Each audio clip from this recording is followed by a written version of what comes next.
आत्मविश्वासाच्या बाबतीत भारतीय संघ हा नक्कीच वर आहे आणि त्या मानाने पाकिस्तान संघ नक्कीच खाली आहे। अमेरिकन संघाविरुद्ध झालेल्या पराभवानी निराशेच्या गर्तेत पाकिस्तान संघ नक्कीच सापडलेला आहे। त्यातनं ते बाहेर कसे येतात आणि आत्मविश्वास दुणावलेल्या भारतीय संघाचा मुकाबला कसा करतात हा खरंच कळीचा मुद्दा राहणार आहे। मला वाटतं दोन गोष्टींकडे भारतीय संघाने पाकिस्तानच्या बाबतीत लक्ष दिलं पाहिजे।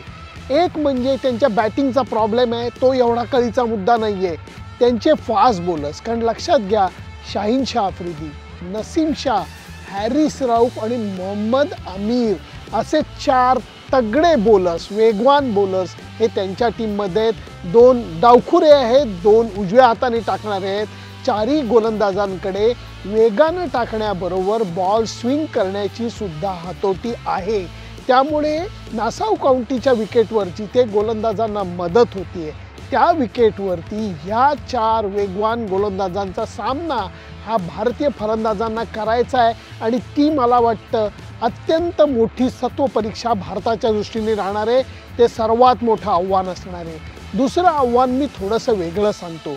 जेव्हा एखादं मांजर आपण पकडायला जातो आणि पार तिला कोपऱ्यात रेटतो तेव्हा नंतर वाट पाहून पाहून गुरगावून नंतर ते अचानक हल्ला करतं। अक्षरशः ती अवस्था आता पाकिस्तान संघाची आहे।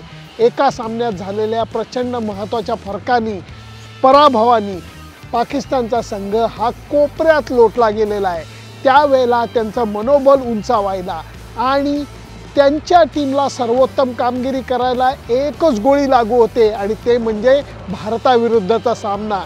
नेमका तो सामना आत्ता आल्यामुळे ही कोपऱ्यात सापडलेली पाकिस्तान क्रिकेट संघरूपी मांजर भारतावरती हल्ला करायची शक्यता अजिबात नाकारता येत नाही, कारण त्यांच्या दृष्टीने तोच एक तरणोपाय आहे। सुनंदन लेले, एबीपी माझा, न्यूयॉर्क। एबीपी माझा, उघडा डोळे बघा नीट।